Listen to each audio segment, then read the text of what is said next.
Hey friends, today we're going to talk about one of the best fall flowers, the chrysanthemum. And as you can see in my backyard, this is one segment of my mums that I've grown. Now these are about 3 years old and they're big and they're bushy. So we're going to talk about pruning because they need to be managed for in the next couple years. They're a little out of control.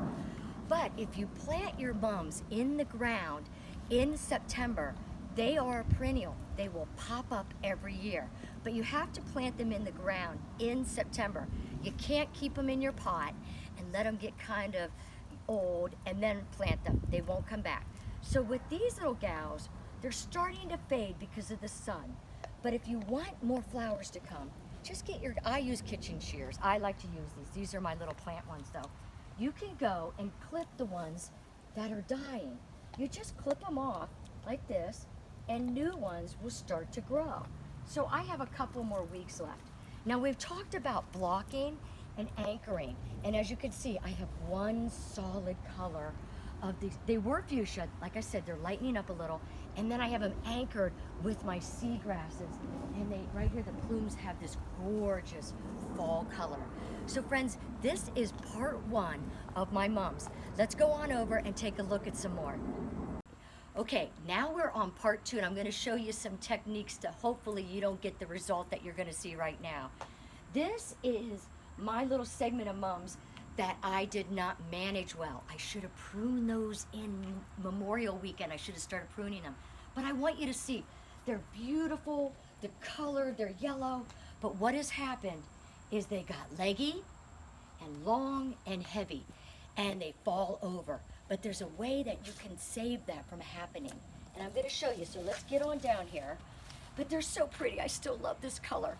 This is what you need to do. This is the rule of thumb. So give or take a day or two. You want your first pruning to be Memorial Day weekend, that area. Your second pruning, 4th of July, give or take a day or two.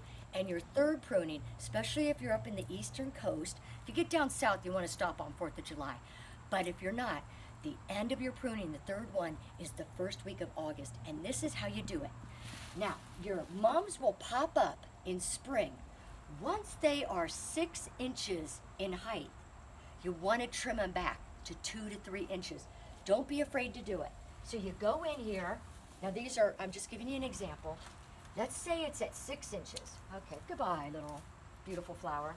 You look at this Memorial Day, and you cut it back to 2 to 3 inches. Then 4th of July rolls around, it's grown back up. You cut it back 3 inches. Okay, here we go. And then the 1st of August, it's grown again, you cut it back you cut it back so it's about 2 to 3 inches again. Then come September, you will have a full, compact, gorgeous mum bouquet. Now, you have to know that mums like sun and water, but they also like it cool and crisp. So they are really a fall flower. So friends, this is part two of my mums. Okay, we're on part three. This is the front of my house, and we're gonna take a peek at my mums here. If you look right down here, these are my newest. These gals are, I just planted them this year, my fuchsias. And going forward, I want to keep them in that nice, full, bushy color. But once again, I always plant in threes. Not sure what I'm gonna do here with Shy Betty right there. I'm gonna think about what flowers I wanna do there. But let's go ahead and take a look at the gorgeous, the intense scarlet. Once again, you'll see that I have them grouped in threes. I anchored them with my Montauk daisies, which I just clipped the other day. But once again, I like to anchor. But you'll see, these are in perfect shape and form. But next year, starting Memorial Weekend, I'm gonna also prune these so that they come back full again. And as you can see what time of year it is, Spookyville, the big hands, woo, spooky. You know what time of the year it is. Now we're gonna end right over here, also with the grouping of my 3 mums. But you know, I always like to have a little story. I like to tell you something fun, and it's the Texas homecoming mum tradition.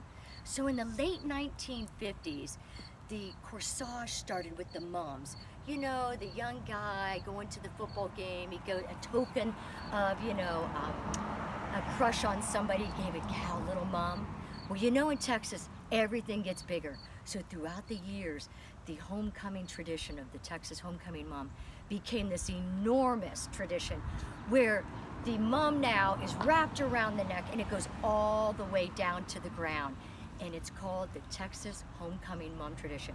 Check it out because it's really cool. It's ornamental and it has flowers and it's really a great sight to see.